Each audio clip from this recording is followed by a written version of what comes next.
नमस्कार दोस्तों, आपका स्वागत है हमारे चैनल वॉइस विद कुशवाहा पर। और आज की कहानी है तलाक के कागज। आज अभिषेक कुछ ज़्यादा ही गुस्से में था। तभी तो अभिषेक ने अपनी पत्नी सुहानी को थप्पड़ रसीद कर दिए। सुहानी ने भी गुस्से में आकर थप्पड़ के जवाब में अपना सैंडल अपने पति अभिषेक की तरफ फेंक दिया। सैंडल का एक सिरा अभिषेक के सिर को छूता हुआ निकल गया। बात बहुत बिगड़ गई। हमारे पुरुष प्रधान समाज में पुरुष तो सब कुछ कर सकते हैं, लेकिन औरतें अगर उन्हें जवाब दे दें तो यह उनकी शान के खिलाफ हो जाता है। अभिषेक और सुहानी के बीच सुलह हो भी जाती, लेकिन घर परिवार के सदस्य और रिश्तेदारों के बहकावे में आकर अभिषेक ने अपने ऊपर सैंडल फेंकने वाली बात को लेकर अपना अपमान समझा और मामला पेचीदा साथ ही संगीन भी हो गया। सब रिश्तेदारों ने इसे खानदान की नाक कटना कहा और यह भी कहा कि पति को सैंडल मारने वाली औरत न तो वफादार ही होती है, न ही पतिव्रता ही। और तो और ऐसी औरत को घर में रखना भी नहीं चाहिए। बात इतनी बढ़ गई कि अभिषेक के रिश्तेदार और सुहानी के रिश्तेदार एक दूसरे के खिलाफ आरोप प्रत्यारोप लगाते ही जा रहे थे। कहा जाता है गलत बातें चक्रवृद्धि ब्याज की तरह बढ़ती हैं। वैसे ही अभिषेक और सुहानी की बातें इस कदर बढ़ गई कि नौबत तलाक तक आ पहुंची। अभिषेक और सुहानी की शादी को 11 साल हो चुके थे और उन्हें एक 9 साल की लड़की और 6 साल का लड़का भी था। अभिषेक और सुहानी की बातें जब तक तलाक तक पहुंची तब मुकदमा दर्ज कराया गया। जैसे ही सर्वविदित है कि जीत हासिल करने के लिए लोग किसी भी हद तक गुजर सकते हैं। यही वजह थी कि अभिषेक ने सुहानी पर चरित्रहीनता का तो सुहानी ने दहेज उत्पीड़न का मामला दर्ज कराया। 11 साल शादी तक शादीशुदा जिंदगी बिताने और 2 बच्चों के माता पिता होने के बावजूद आज दोनों में तलाक हो गया। पति पत्नी तो अलग ही हैं, साथ ही दोनों बच्चे भी अपने माँ बाप से अलग हो गए। बेटा छोटा होने की वजह से सुहाने के हिस्से में आया तो बेटी भी अपनी माँ से अलग होकर पिता के हिस्से में चली गई। दोनों बच्चे भी अपने अपने हिस्से में आए माँ बाप के साथ थे। उन्होंने कभी नहीं सोचा था कि ऐसा दिन भी आएगा जब वे चारों इस तरह एक दूसरे से अलग होंगे। अभिषेक और सुहानी के हाथों में तलाक के कागजों की प्रति थी। दोनों चुप थे, दोनों शांत थे, कुछ बोल ही नहीं रहे थे। मुकदमा 2 साल से ऊपर तक चला। इन 2 सालों में अभिषेक अपनी पत्नी सुहानी और बेटे मोहित से अलग रह रहा था और सुहानी भी अपनी बेटी अनुष्का और अपने पति अभिषेक से अलग रह रही थी। मुकदमे की सुनवाई पर दोनों का आना होता था। दोनों एक दूसरे को देखते भी थे, लेकिन आपस में कोई बातचीत नहीं होती थी, क्योंकि दोनों में बदले की भावना का आवेश होता था। और एक वजह यह भी थी कि दोनों के साथ रिश्तेदार होते थे जो हमदर्दी के नाम पर एक दूसरे के खिलाफ आग ही उगलते रहते थे। 6-7 महीने पहले जब अभिषेक और सुहानी कोर्ट में दाखिल होते तो एक दूसरे को देखकर मुंह फेर लेते थे, जैसे जानबूझकर एक दूसरे को इग्नोर कर रहे हों। वकील और रिश्तेदार दोनों के साथ ही होते थे। दोनों को अच्छा खासा सबक सिखाया जाता था कि उन्हें कोर्ट में क्या कहना है, दोनों वही कहते। कई बार तो ऐसा भी हुआ कि दोनों के बयान भी बदल गए। बच्चों की भी मर्जी जानने के लिए कोर्ट में पेशी हुई, लेकिन हालात ऐसे बदले कि अंत में वही हुआ जो सब चाहते थे। 2 साल से जिसके लिए कोर्ट कचहरी के दोनों चक्कर काट रहे थे, अंत में वही हुआ जो होने के लिए 2 साल से प्रयासरत थे। अंत में 2 साल के बाद अभिषेक और सुहानी का तलाक हो गया। मुकदमा जब शुरू हुआ है, शुरू में दोनों तरफ के रिश्तेदारों की फौज दोनों के साथ होती थी, लेकिन आज थोड़े से रिश्तेदार ही दोनों के साथ आए हुए थे। अब दोनों तरफ के रिश्तेदार अपनी अपनी जीत से खुश थे। वकील खुश थे और माता पिता भी खुश थे, लेकिन तलाकशुदा सुहानी चुप थी और अभिषेक भी खामोश था। कांग्रेचुलेशंस, आप जो चाहते थे वही हुआ, सुहानी ने अभिषेक के दरवाजा खोलते ही कहा। तुम्हें भी बधाई, तुमने भी तो तलाक देकर जीत हासिल कर ली, अभिषेक ने कहा। तलाक क्या जीत का प्रतीक होता है? सुहानी ने अभिषेक से पूछा। तुम ही बताओ। अभिषेक के पूछने पर सुहानी ने जवाब नहीं दिया। वो चुपचाप वहीं खड़ी रही।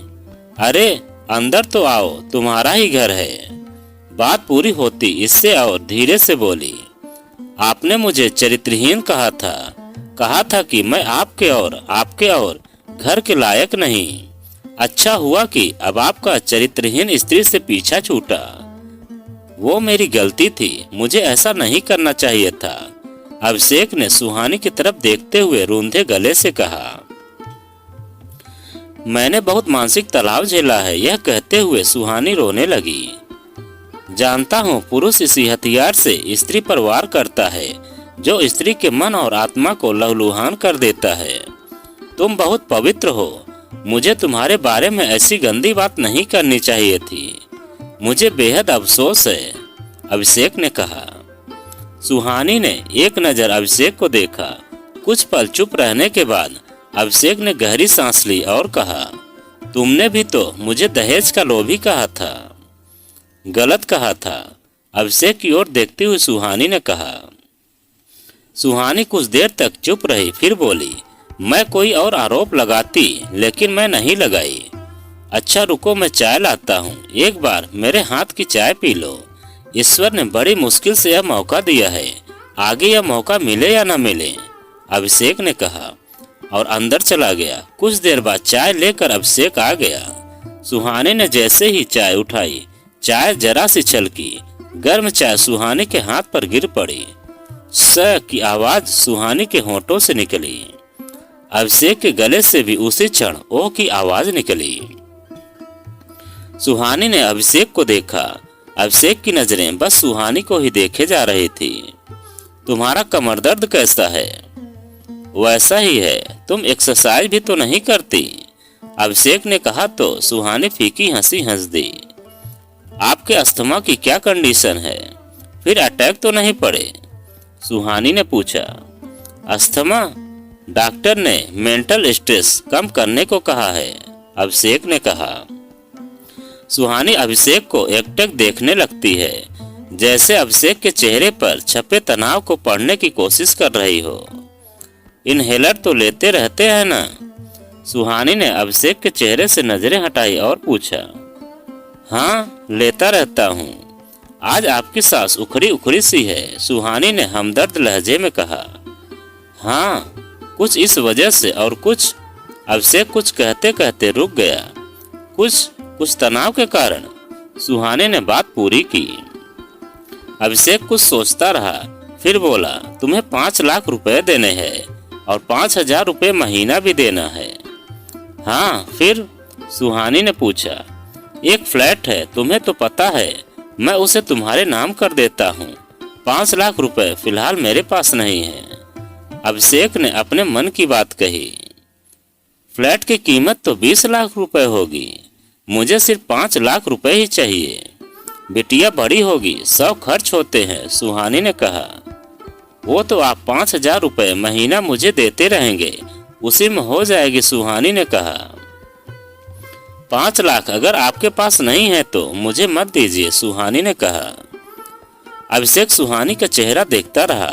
कितनी सहृदय और कितनी सुंदर लग रही थी सामने बैठी सुहानी, जो कभी उसकी पत्नी हुआ करती थी।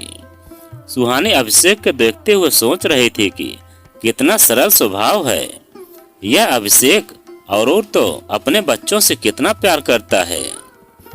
अनुष्का कहाँ है? सुहानी को अचानक याद आया। वह तो स्कूल गई हुई है, 1 घंटे पहले भेजा था, नहीं जा रही थी, बहुत मुश्किल के बाद गई है, अभिषेक ने कहा। किसी को रखा नहीं आपने?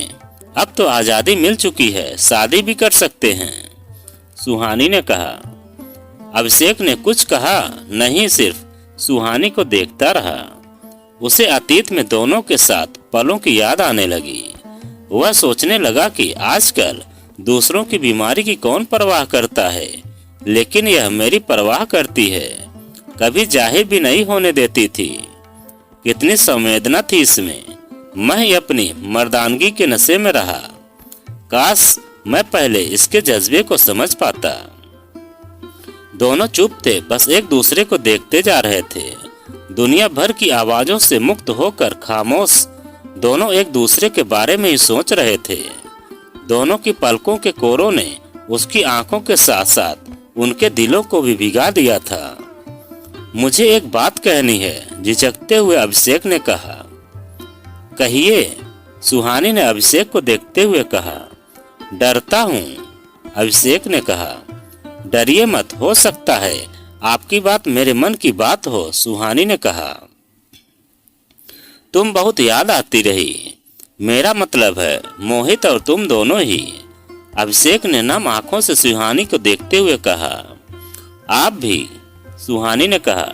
मैं तुम्हें अब भी प्रेम करता हूँ, अभिषेक ने कहा। मैं भी, सुहानी ने बोला। अभिषेक और सुहानी दोनों की आंखें कुछ ज्यादा ही नम हो गई थी।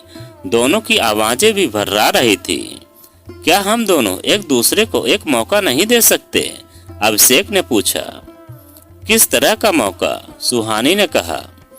हम फिर के साथ साथ रहने लगे, एक साथ पति पत्नी बनकर, अपने बच्चों के माता पिता बनकर और बहुत अच्छे दोस्त बनकर, अभिषेक ने कहा। पर हमारा तो तलाक हो चुका है, सुहानी ने रुंधे गले से कहा। तो क्या हम दोबारा शादी कर लेंगे? मैं अपने बेटे मोहित और तुम्हारे बगैर नहीं रह सकता, अभिषेक ने कहा। मोहित बहुत रो रहा था। अबरा, पापा के पास जाना है। मैंने कहा कि पापा तुम्हें मिलने आएंगे, लेकिन उसने कहा कि मिलने नहीं, उसे पापा के साथ ही रहना है, सुहानी ने कहा। अनुष्का को भी मैं अकेले नहीं पाल सकता, वो भी सबके साथ रहना चाहती है। अब मैं पिछली गलती नहीं करूँगा, मैं अपने परिवार को एक करके ही रहूँगा, चलो मेरे साथ, अभिषेक ने कहा। कहाँ? सुहानी बोली। अपने बेटे को लाने, और कहाँ, अभिषेक ने कहा। फिर निकल पड़े। दोनों की आंखों में पहले जैसी ही खुशी झलक रही थी। टूटा हुआ परिवार जो अपने अपने अहम के कारण टूट गया था, अब वह जोड़ने की राह पर निकल चुका था।